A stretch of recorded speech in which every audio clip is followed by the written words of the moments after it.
We're in Judges chapter 4. Judges 4.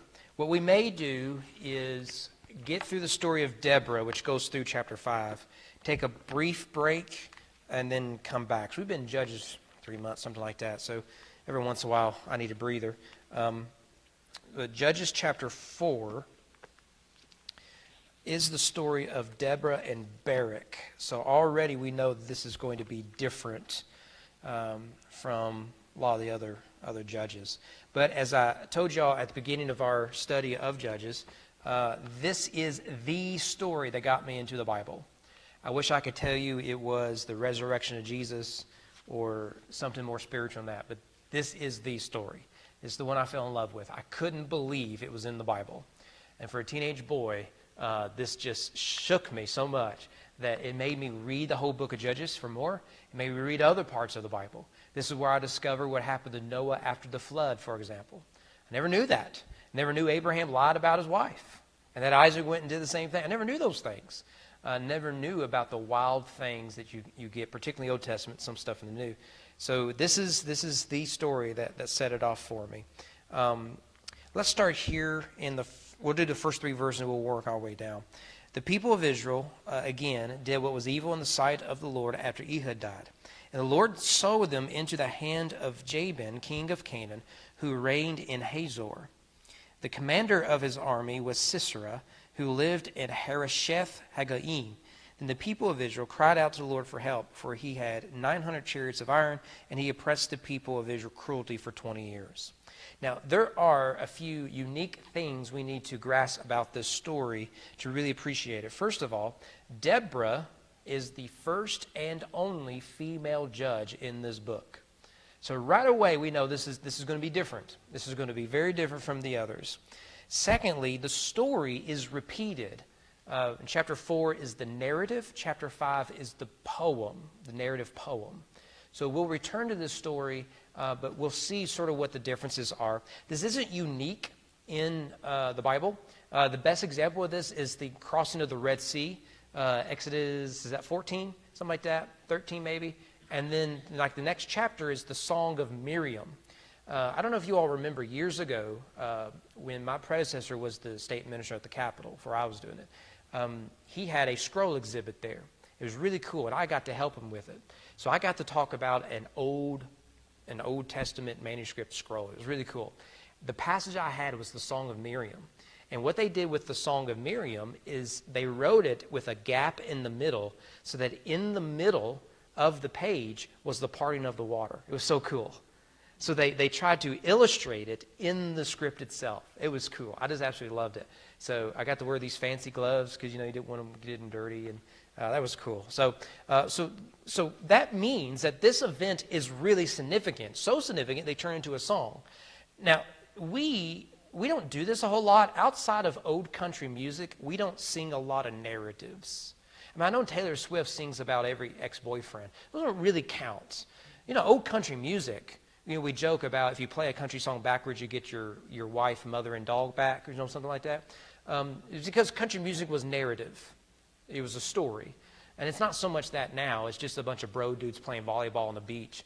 But we don't really have this. In the ancient world, poetry was their storytelling. So you all know my love of Beowulf. It's a poem. It's a way of telling a story. Thirdly, Deborah is a judge here, not a deliverer. It's interesting. She doesn't fight. She doesn't do anything. She doesn't round up the troops, but she judges Israel, as we see early on. And finally, there are 3 heroes in this story and not just one. And those heroes are, of course, Deborah, Barak, and then, of course, Yael, the one who nails it on the head. So it's interesting. So before we had Othniel, it was only Othniel. Ehud is only Ehud. Shamgar, and no one else has mentioned that story. But now we have 3 characters playing an important role. And each of them play a unique role in the story. So as we go through this, look for 2 things. Look for any hints of the Exodus, and look for any hints of Genesis, particularly of the garden. Now, we've said this before. To read Judges, you got to have those passages, those 2 books in your mind. But this is particularly true with the story of Deborah and Barak. So we start here with disobedience in verse 1. They did what was evil in the sight of the Lord. We've done this before. This is repeated in most of the judges. They did what was evil in the eyes of the Lord, so God sent them judgment. But you'll notice here in verse 1, this was after Ehud died. This is common too. So you get here, for example, the story of Othniel. The land had rested 40 years. Othniel, the son of Kenaz, died. And that is a way, the author tells you, that they're about to turn away again. So long as there is a judge chosen by God to hold people, to keep them focused on the main thing, when that figure is gone, they fall away. So you can see the logic when you come to 1 Samuel. Well, what we need is a permanent figure to keep us focused on the main thing. We need a king. Well, it starts out well with Saul, and then God deals with him. And then it starts out really well with David. It starts out really well with Solomon. And then after that, the person that's supposed to keep them on task leads them off task. So when you read Judges, you can sort of see why they were wanting that kingly figure. So here we see in verse 1, they return to their syncretistic religion with the Canaanites. And in verses 2 to 3 is the discipline. Now, due to their idolatry, God punishes them. This time, notice here that they are enslaved by a Canaanite king. So it says there, verse 2, the Lord sold them into the hand of Jabin, king of Canaan. More specifically, he reigns in Hatzor, or Hazor, however you want to pronounce it. So this is not the first time, nor I don't think it'll be the last time we've seen this. This is clearly language of slavery. So are you starting to hear the Exodus language? So this word is first use of, I think the first use of it is the story of Joseph, who is then sold into the hands of the Ishmaelites to be a slave in Egypt. And then we get in Exodus, is used all over Exodus, but here is just one example. Whoever steals a man and sells him. This is clearly the language of slavery. Now notice here, if you steal a man in order to sell him into slavery, and whoever's found in possession of him, that person should be put to death. So what does God think of slavery? So next time you hear the Bible never condemns slavery, there are some troublesome verses for that.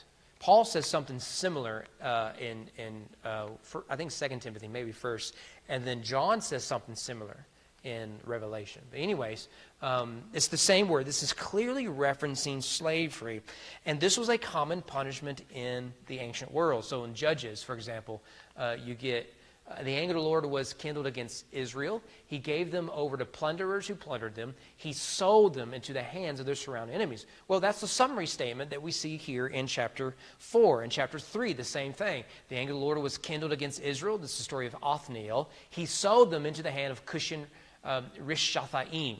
So they're slaves in Mesopotamia to a Mesopotamian king. Now they're slaves to a Canaanite king. Let me give you just one more, Judges 10. The anger of the Lord was kindled against Israel.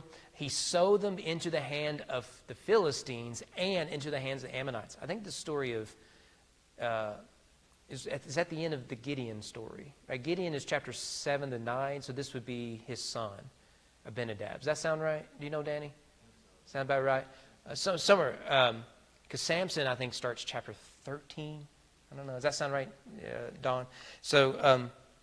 So anyways, but you see here that this was a common judgment. So slavery, because these are the free people of Israel God's liberated, now due to their disobedience they've been sold into slavery.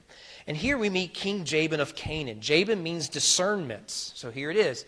He is therefore the wise king, the skillful king. Now, when wisdom is used for good, it's discernment, it's skill, it's wisdom. When it's used for evil, a word we may use is crafty. You picking up what I'm throwing down? We have a crafty king whose commander is named Sisera. Doesn't that sound familiar? He almost sounds like a snake, doesn't he? So you have a crafty person coming into what is supposed to be the new garden, land of Canaan, land flowing with milk and honey. I don't think that stuff is accidental. Now, there are two Jabins in the Bible. The first one is in Joshua 11. I don't want to spend much time on this. Basically, Joshua wipes him out. And then the second one we get here. Now, why is that important? Well, for a long time, people said, well, the Bible can't get its story straight. You can't have a Jabin, he and Hatzor killed in Joshua 11, and then have the same story in Judges 4. Clearly, the Bible's getting this information mixed up. Guess what we found? We have discovered the name Jabin is like the name Pharaoh or Caesar. It was a term used to describe the king over Hatzor. And so what we have, I'll show you an image of one of them. This is this tablet discovered in 1992 in Hatzor. We know where this is. It says Jabin, the king of Hatzor. It dates from the 17th and 18th century. Another tablet was found that said Yabnid Adad, that is Jabin Adad, and it describes him as the king of Hatzor. So we have two kings named Jabin of Hatzor, which tells us that over a period of about 400 years, this was probably the title that they all took for themselves. So, we have presidents. President is a title, it doesn't become a name. But it may get us close to what you have here. When you took over as king, you became the next Jabin. By the way, we should note this. So you see in Joshua 11, Hatzor is destroyed, but then it shows up in Judges 4. Well, when you dig up Hatzor, guess what you find? 2 levels of destruction, which means it was destroyed twice. Well, guess what the Bible tells us? It's destroyed twice. You all know I just love that archaeology stuff. Now, Sisera is in verse 3. He is the main protagonist of the story. This name is not a Semitic name, which suggests he might have been a Hittite or a Horite, similar to Shamgar, which is interesting, considering the juxtaposition. At the end of chapter 3, we met someone like that. And what is he armed with? What is his main tool to keep the Jewish slaves under control? 900 chariots. Now, who's that sound like? Sounds like your boy Pharaoh, doesn't it? So in Exodus, you have Pharaoh armed with all those iron chariots. He has slaves. Here you have the king of Hatzor with all those chariots, and he has slaves. So we get Genesis language, we get Exodus language. And by the way, verse 3 describes that they were oppressed. Guess where we find that word? I believe the first reference of it, and I could be wrong on that, Exodus 3:9. Behold, the cry of the people of Israel has come to me. I have seen the oppression of which the Egyptians oppressed them. There's the repetition for emphasis. It's a repeat of the story. You have the people of Israel enslaved. This time, they are enslaved what's supposed to be the land of rest. But now it's become the land of oppression. All right, this leads to deliverance, the rest of the story, verses 4 to 24. Let's start here in verse 4. Now Deborah, a prophetess, the wife of Lapidoth, was judging Israel at that time. She used to sit under the palm of Deborah between Ramah and Bethel in the hill country Ephraim. The people of Israel came up to her for judgment. She sent and summoned Barak, the son of Abinoam, from Kadesh Naphtali, and said to him, Has not the Lord, the God of Israel, commanded you, Go, gather your men at Mount Tabor, taking 10,000 from the people of Naphtali and the people of Zebulun? And I will draw out Sisera, the general of Jabin's army, to meet you by the river Kishon with his chariots and his troops, and I will give him into your hand. Barak said to her, If you will go with me, I will go, but if you will not go with me, I will not go. She said, I will surely go with you. Nevertheless, the road on which you are going will not lead to your glory, for the Lord will sell Sisera into the hand of a woman. Then Deborah arose and went with Barak to Kadesh, and Barak called out Zebulun and Naphtali to Kadesh, and 10,000 men went up at his heels, and Deborah went up with him. So we are, first of all, verse 4 to 5, introduced to the main protagonist, Deborah. Her name means bee. Do with that whatever you want. I have no deep spiritual meaning for you. It may be worth mentioning that several of the judges so far, a lot of the characters are named after animals. Again, do with that whatever you want. In fact, Yael shares an animal name. We'll see. Now, her role is that of prophetess. Now, we Baptists, conservative Baptists, that jumps off the page to us, doesn't it? What do we do with this? Well, I'm not going to answer that question fully, but let's just note here, this is not unique in the Old Testament, though rare. Let me give you the instances here. First of all, Miriam. So here's Exodus 15, the Song of Miriam. She's called a prophetess. And we get Deborah here. Later we meet Huldah. You see, there's two references to her in the Bible. Here it is Huldah, the prophetess. The other one has really complicated names in it, so I chose the easier one. There is another one mentioned in Nehemiah, kind of out there, Tobiah and Sanballat. Oh my God, according to these things they did. And also the prophetess Noadiah. I don't think we know much about her. She's just thrown out there. Let me give you one more that I think probably doesn't belong here, but the word's used, so we're just going to roll with it. It has to do with prophecy. Isaiah 8, I went to the prophetess, Isaiah says, and she conceived and bore a son. The Lord said to me, call his name Mahir Shalah Hashbaz. This is Christmas. All right? And it may not look like Christmas, sound like Christmas. This is part of Isaiah's Christmas prophecies.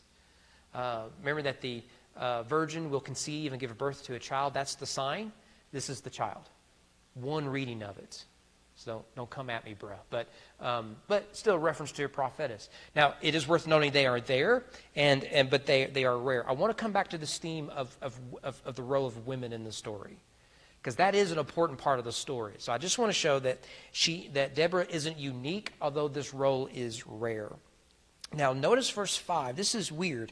Deborah used to sit under the palm of Deborah, between Ramah and Bethel in the hill country of Ephraim, and the people of Israel came up to her for judgment. Now, Ramah means hill, describes the hill country, which we have in this text. Bethel means house of God. It reminds us of the story of Jacob. So we have we have a hill and we have the house of God. I don't think that's accidental. And in the middle, what we have is a tree. In the Bible, resting under a tree is a picture of rest, like messianic rest. I can prove this to you in Zechariah 3, one of my favorite chapters of the Bible. In that day, so looking to the day of the Lord, declares the Lord of hosts, every one of you will invite his neighbor to come under his vine and under his fig tree. So it's a place of shade. It's a place of plenty. It's a fruitful place. It's a place of rest. You don't sit under your shade if there's still work to be done, or if you are under threat from foreign invaders. So here we see Deborah. She rules, but she also is in a position of rest. This is garden imagery that we have here. We have the hill country. We have the house of God. We have a tree. And so this is clearly Edenite language. So what we have here, on the one hand, we have a king named Wise, who is the bad guy, someone who's crafty. He is crafty like a serpent. He is also likened, or at least his commander is likened to Pharaoh, who oppresses Israel and threatens them with chariots. On the other hand, we have a woman who sits in a garden and seems capable of discerning between good and bad. Does this sound familiar? Deborah is like the inverted Eve. Eve sat in that garden with fruitful trees under the tree and couldn't discern because she lacked the knowledge of the tree of good and evil. So she chose evil. Deborah seems to be able to sit under its branches, enjoy its shade, and she's able to judge. Here she's an actual judge. And she decides, she discerns between good and evil, right and wrong, truth and error. Just interesting. We're going to come back to this. And then we meet Barak, the son of Abinoam from Kadesh Naphtali. He's the commander of the army. His name means lightning. So he's Thor, I guess. Thor's brother, I reckon. Thor's thunder. Barak is lightning. Now, notice the parallels here. The bad guys have two guys. The good guys have two guys, right? So Deborah is paralleling Jabin, and then Barak is paralleling Sisera. Deborah reminds Barak that God has commanded him to gather an army of 10,000 people from the two tribes of Naphtali and Zebulun out at Mount Tabor and attack Sisera at a specific river. I think this is the plan. This scenery is strategic. This river, these waters are seasonal, which means in the rainy season they come up, you plant your crops, all that sort of stuff, and in the dry season it goes down. Now, if you plan it right, what happens when the water starts to recede? It turns muddy. When we were living in Breckenridge County, I'd go fishing all the time. And one of the members there loved to go fishing. And he'd love to go fishing in the wintertime. In the wintertime, because Ref River is dammed, the waters would be a lot lower in the wintertime. And so when we would walk out, we'd have to wear, our high water bridges, and we would go right out into the river and fish. It was cool. You could see the trees that had been flooded. They're still there. They'd pop out of the water. It's kind of creepy. So remember that when you're taking your boat across. But I remember that I learned the hard way that when you're fishing, you have to keep moving your legs. Because one time I didn't do that. I just planted, and I wasn't paying attention. I kept sinking into the mud. So I wanted to move. What happened? My body went, but my legs didn't. So I face planted right there in the mud. Right? And he goes, yeah, well, that's one way to learn. You just got to keep moving. Keep moving, because you got to stay loose. You don't want to get trapped in that mud. I think this is the strategic plan. If we can fight them there, their advantage over us, the chariots, becomes a disadvantage. They're going to get stuck in the mud. I think that's the plan, and that'll come out. So in verses 8 to 10, notice that Barak responds with hesitation. Now, some see Barak saying, I will not go without our prophet, our prophetess. I think we should read this more, he's more cowardly than that. Because his hesitation leads to almost a form of punishment. So I take this in the negative light. Now, again, notice the garden imagery. We have a man and a woman debating over what God has said. Deborah says, didn't God tell you? You round up the troops and go to war? He says, well, he did, but. And so he says that if Deborah accompanies him, he'll fight, but if she refuses, he will not attack. This forces Deborah to join him, but in so doing, God is going to give his glory to a woman. Now, to us, you don't even need the comment. It's not that big of a deal. In the ancient world, that is a big deal. Let me give you one example of this. Later on, Abinadab, Gideon's son, you remember what happens to him, how he dies. A big old millstone gets dropped on his head. That's a rough way to go. It is a woman who does it. And he says, draw your sword, his armor bearer, and kill me, lest they say a woman killed him. Well, that's chapter 9. We're in chapter 4. What is the story? It is how God used a woman to liberate Israel, not the mighty commander of Barak. So you have a woman who is leading the charge. Her presence is the only thing that gets Barak to do the right thing, to listen to God. And you have a woman who is end up doing the final act that truly liberates Israel. And God takes that sort of mindset and he says, I'll liberate Israel even through a woman. But in so doing, Barak doesn't get the glory that he wants. So again, we have garden imagery here. Deborah says, God will raise up a woman to crush the head of Sisera. But the promise in Genesis 3 is the opposite. This is an inversion of Genesis 3. There in Genesis 3, we're looking for the seed of the woman, a man, will crush the head of the serpent. Here we have a woman who will crush the head. Literally, just right there with a tent peg. You see, it's fascinating the way the story is written. Okay. Now, obviously, the narrator is aware of they are breaking gender norms. So here we have Deborah, who's both judge and prophetess as a woman. Sisera, the male general, hesitates to attack Deborah until Deborah makes a decision for him. So I just want to make this point. Without these gender distinctions, the story makes no sense. This is where we read the Bible, you can't read it just as 21st century American. Because we don't read these distinctions as clearly as they would in the ancient world. So we expect, like Othniel and Ehud and Shamgar, these manly men. That makes sense in the biblical world. But now we have Deborah, who's the courageous one, not Barak. We have Yael, the one making the final blow, not Barak. So without these gender norms, the story isn't as rich as we may otherwise expect it. By the way, let me just highlight this verse 9. And she said, Deborah said, I will surely go with you. Nevertheless, the road on which you are going will not lead to your glory. For the Lord will, there's that word, sell Sisera. You see the irony? Israel was sold essentially to Jabin and Sisera. Now, God is going to sell Sisera and Jabin to the Hebrews. So the masters of the slaves will be slaves to new masters. That's just really, really just good. Right? I love when the Bible does that. Okay, verse 11 to 14. Let's meet this army. Verse 11. Now Heber the Kenite has separated from the Kenites the descendants of Joab, the father-in-law of Moses, and had pitched his tent as far away as the oak of Zaanaim, which is near Kadesh. So we know he's going to be right there in the middle of this battle.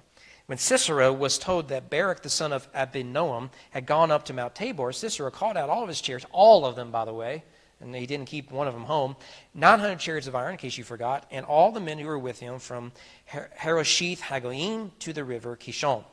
And Deborah said to Barak, Up, for this is the day in which the Lord has given Sisera into your hand. Does not the Lord go out before you? So Barak went down from Tabor with 10,000 men following him.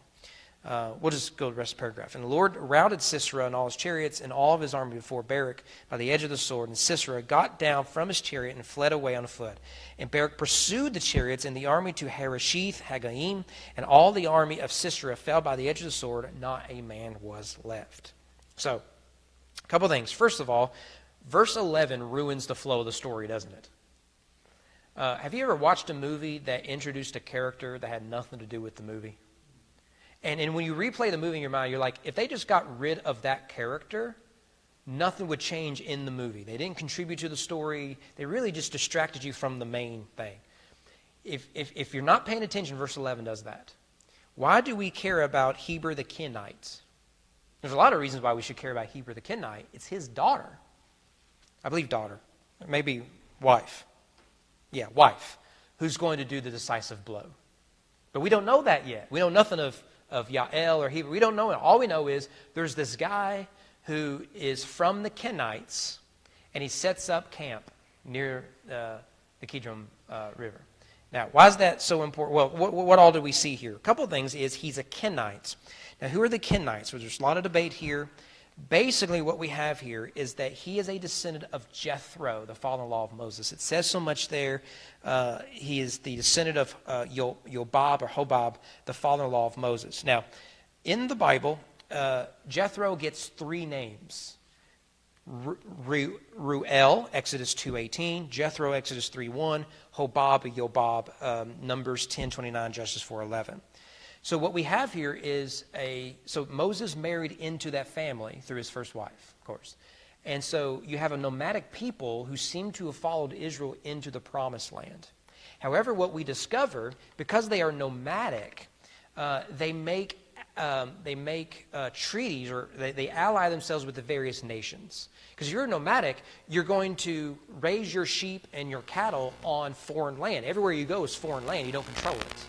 So they make peace with the Israelites in Canaan, and they're going to make peace with Jabin. This is what gets Sisera in the tent. He thinks he sees an ally. So this little nugget that seems to interrupt the flow actually explains a lot of what happens starting in verse 17. Nevertheless, the armies meet, and so you have the 10,000 of these two tribes over here. You've got an army with at least 900 chariots in it, and they go to war. Deborah assures, as prophetess, that the Lord goes out before you, verse 14. This phrase is common in the ancient Near Eastern world and the Bible, and it usually describes the king. Let me give you two examples of this. 1 Kings 8, this is that they want a king to go out before us and fight our battles, same language. And in 2 Samuel 5, David says, the Lord has gone out for you. So this is common. The king leads you in the battle. And so Deborah is saying, the Lord is leading you in the battle. He goes before you, so you know that you're going to win. Now, we're not given hardly any details about the battle. Isn't that the worst part? Oh, don't you want that? I want to see. All right, well, give me the insights, like the story of Ehud, okay? I want that. Give me that stuff. But we don't get that. What we find out in verse 15 is Sisera's army is routed, and many were slayed by the Hebrew swords. The only one to survive in the story is Sisera. Everyone else is wiped out. Now, what we get from chapter 5, the poem, is that the cause of this may have been a thunderstorm. Let me show it to you in Judges 5. from heaven, the stars fought. We'll get that language next week. It's going to get trippy. From their courses, they fought against Sisera. So you have stars fighting against this general. That's where it gets trippy. And we're going to go down a path you probably didn't know existed. The torrent Kishon swept them away. It's interesting. It's a torrent. The ancient torrent, the torrent Kishon, march on, my soul, with might. So the theory goes, what probably happened as the seasons start to dry, you get this sudden, unexpected thunderstorm. It creates a torrent, which again is not what you want if you have chariots. Now, can you think of another time in the Bible when an army full of chariots are overrun by waters crashing down on them? Again, the two stories you need to read, Genesis 3 and Exodus, and to understand what's happening here. God is repeating the story of redemption just as the way Israel continues to repeat the story of rebellion. Isn't God a good God? That is the pattern of Judges. This, if being the case, and I assume this is the correct interpretation of Judges 5, this could be a direct assault on the Canaanite god Baal, because Baal is the Canaanite storm god. You remember in the Exodus story that it's dark all over Egypt except for Goshen? That was an attack on Ra, the sun god. Remember all the frogs, because they worship frogs. Remember all the locusts, because they worship the crops and the cattle and all that sort of stuff. You read the Ten Commandments, it seems to be an attack on the Egyptian gods. I think you have something going on here, which again reminds us of the Exodus narrative. So Barak responds, when okay, everyone else is wiped out, let's go get Sisera. And so he starts chasing after him. It's almost as if now he's the one in the chariot. And that's where we pick up in verse 17. Sisera fled away on foot to the tent of Yael, the wife of Heber the Kenite. There's that reference to Heber.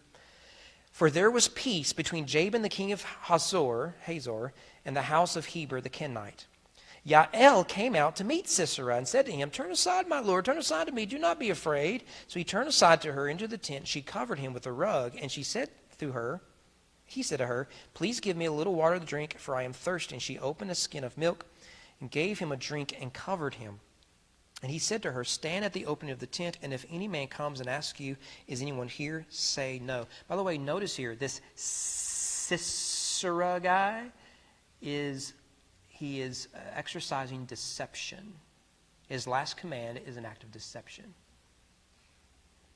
But Yael, the wife of Heber, took a tent peg, took a hammer in her hand. By the way, putting up tents and tearing them down would have been, to use an unfortunate phrase, women's work. So if men fought, the women set up the tents. So she would have known how to do all this. This is not uncommon. But again, it's those gender roles helps us understand the story. She went softly to him and drove the peg into his temple until it went down into the ground where he was lying fast asleep from weariness. So he died. Behold, as Barak was pursuing Sisera, Yael went out to meet him and said, "Come, I will show you the man whom you are seeking." So he went into her tent, and there lay Sisera dead, with the tent peg in his temple. So on that day, God subdued Jabin, the king of Canaan, before the people of Israel. The hand of the people of Israel pressed harder and harder against Jabin, the king of Canaan, till they destroyed Jabin, king of Canaan. Notice the repetition. One of my favorite history books, I'd have to go back and read it because it's been years, and when I really fell in love with reading history, the book, the guy's last name is Swanson, I believe. It's called Manhunt. Two great books, Manhunt, that are historical. But this one is about the hunt for John Wilkes Booth. It's like an 8-day journey, something like 12 days or something like that. It's fascinating. You get so many good nuggets. Like Abraham Lincoln was a fan of John Wilkes Booth, the actor. He was a famous actor, very famous actor. In fact, what John Wilkes Booth quotes after he shot Lincoln was taken from Shakespeare, Death of Tyrants or something like that. And, well, he knew that line because he was in the play as an actor. His father and brother were even more famous than he. Of course, John Wilkes Booth was at the second inaugural. There's just so many things. It's just a fascinating story. And one of my favorite books, I absolutely love it. I've read it at least twice over the years, but it's been a while. Apple TV Plus, we have it until like the weekend. They've done a mini-series on it. I've only watched the first 2 episodes. The third one comes out Friday. I hope it's the last one. And what you get here is Sisera is what we do with John Wilkes Booth. is that there is a person, a runaway. We have to catch that person. So long as John Wilkes Booth was alive or not arrested, whatever, so long as he was on the run, there was a good chance we were going to get round two of the Civil War. Because the early belief was, this is the South. They lied to us at Appomattox. They're wanting to still fight. And they thought if they can get Lincoln, they can win. I mean, this was a big, big deal. And so you get this massive manhunt from him. The Secretary of War, Stanton, is the guy that was really leading it. And the series is really from his perspective. It's a fascinating story. So you have Sisera running away, and he's obviously tired. I've not fought in many battles in my life, but I suspect that will make you really tired. So he sees someone of the Kenites, and he thinks, well, they are our allies. They're friends. And so when she comes out and says, come in here and you'll be safe, he goes into the tent, and she offers him sustenance. Now, Yael means mountain goat. I don't know if that's a compliment or not, ladies. I don't know. I don't have any insight. B, you're thinking, oh, okay, I can kind of get that. Mountain goat, I don't know if you should name your daughter a billy goat. That's just probably not a compliment. But, who am I to judge, I guess. No one else shares her name in the Bible. This is the only place you're going to find in Judges 4 and 5. She's married to a Kenite, which we talked about. Now, some will say the Kenites are of the line of Cain. I don't think you could defend that. I understand the similarity in the name, but it's clearly from Jethro. So he feels secure, and he falls asleep. So so remember, in this time, hospitality was one of the chief characteristics. There's a better word I should use there, but hospitality was a big, big deal. We don't get this in America, but you go outside America, this is still common. When Matt and I went to Trinidad, we felt spoiled. They were so hospitable. Like, it was almost too much. They went out of their way for us, and so that would have been expected. So she inverts those expectations. Sisera makes two requests. One, he needs water, and he's given milk. When you think of this milk, don't think of 2% milk you get at Kroger. It's more of like a curd or a yogurt sort of stuff. It would have been from a goat. I don't understand that, and he also wants security. But instead, what he gets rocked to sleep and a nail through the head, or a tent peg through the head. And so she is the one who reports his death to Barak. Barak is out here looking for him. It's a manhunt. And she comes out and says, I took care of it for you. Don't worry about it. Now, what's interesting is this is only the first part of the battle for liberation. With Sisera dead, Jabin's general is gone. So then you get in verses 23 and 24 how a second assault is launched against the king.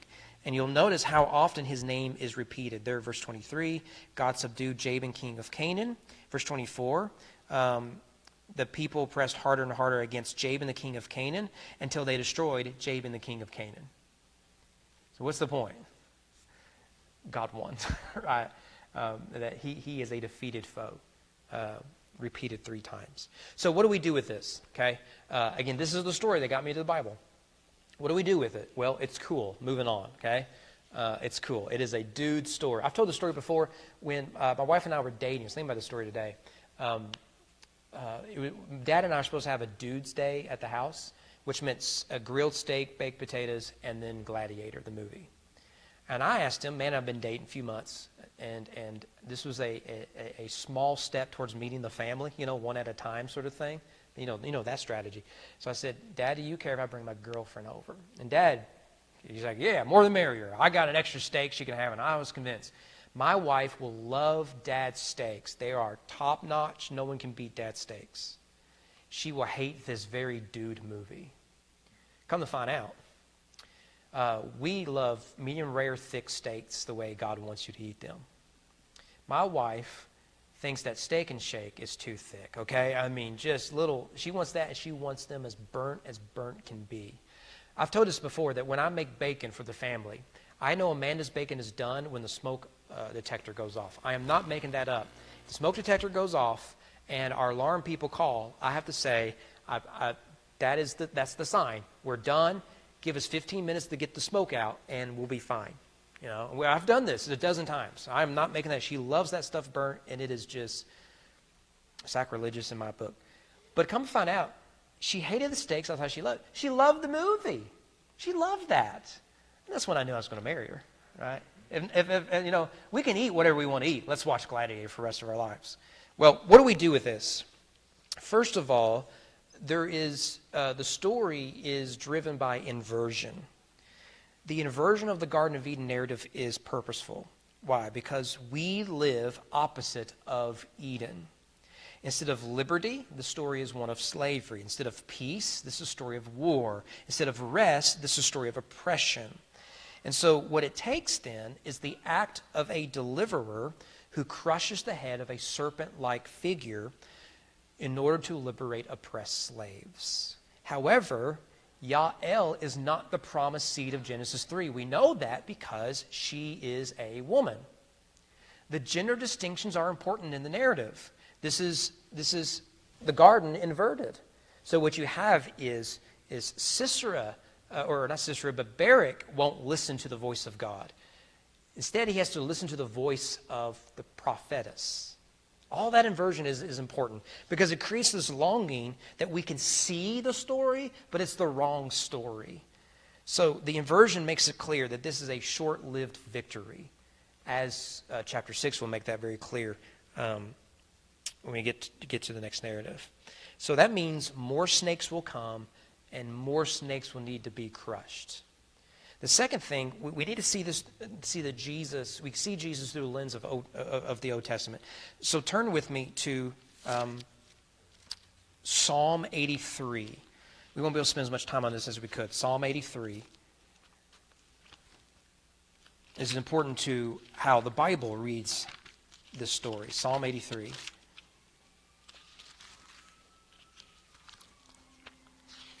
Here we go.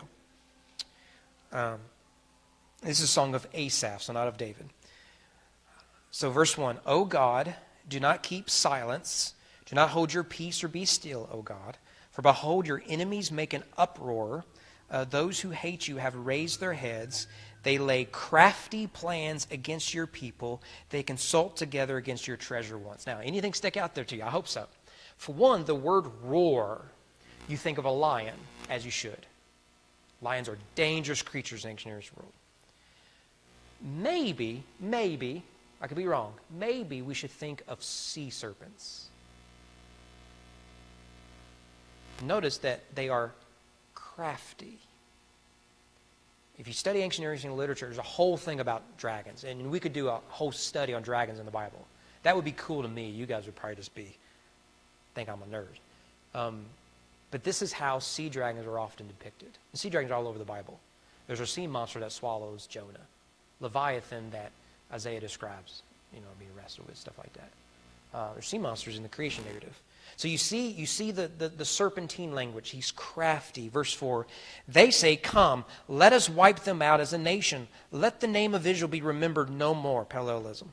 For they conspire with one accord against you to make a covenant. The tents of Edom and the Ishmaelites, Moab and the Hagrites, Gebal and Ammon and Amalek, Philistia with the inhabitants of Tyre, Ashur has also joined them. They are the strong arm of the children of Lot. Now, all of those are nations taken from the book of Genesis. There's 10 of them. That number is important. Right, so what you have is a complete unfolding of the nations at war against Israel. And they surround Israel, particularly in Genesis, because Israel, they are sojourners in the promised land, surrounded by all these other nations. And this is a problem. They're always at war with Israel, even when Israel is not at war with them. Now, so Edom is descendants of Esau. The Ishmaelites, obviously, descendants of Ishmael, who buy Joseph and sell him into Egyptian slavery. Moab is the son of Lot. The Hagrites are the son of Hagar. Ammon is the son of Lot. Amalek is the descendant of Esau. Philistia is the descendant of Ham. Tyre is also, I think, a descendant of Ham, as is Assyria. So these nations are snake-like. They are cunning schemes who are crafty. So you see here that the image of the dragon, of the serpent, is national, right? So that they apply it in a variety of ways. Notice verse 9. Do to them as you did in Midian, as to Sisera and Jabin at the river Kishon. Now, what happened at the river Kishon? Notice it doesn't mention Deborah and Barak, because they were crushed by the crushing of the skull. It wasn't Deborah and Barak who did that. It was a Kenite, Yael. Isn't that cool? And it's just so cool. So, verse 10, who were destroyed at Endor, who became dung to the ground. Here's the other stories. A lot of them from Judges. Make their nobles like Oreb and Zeb, all the princes like Ziba and Zalmunna. So we may come back to this psalm. Who said, let us take possession for ourselves of the pastures of God. Oh my God, make them like whirling dust, like a tumbleweed, like chaff before the wind. As fire consumes the forest, as the flame sets the mountain ablaze, so may you pursue them with your tempest and terrify them with your hurricane. Fill their faces with shame, that they may seek your name, O Lord. Let them be put to shame and dismayed forever. Let them perish in disgrace, that they may know that you alone, whose name is the Lord, are the most high over all the earth. So what is the hope of Israel? That God would rule and conquer the nations forever and ever. The irony here, the inversion of this psalm, it was fulfilled not with a Messiah with a sword, but Messiah with a cross. He crushes and rules over the nations by crushing the head of the serpent, by being raised from the dead. Isn't that cool? It's about Jesus. Well, we've gone far enough, and I'm getting nerdy. How about we pray and we'll be dismissed.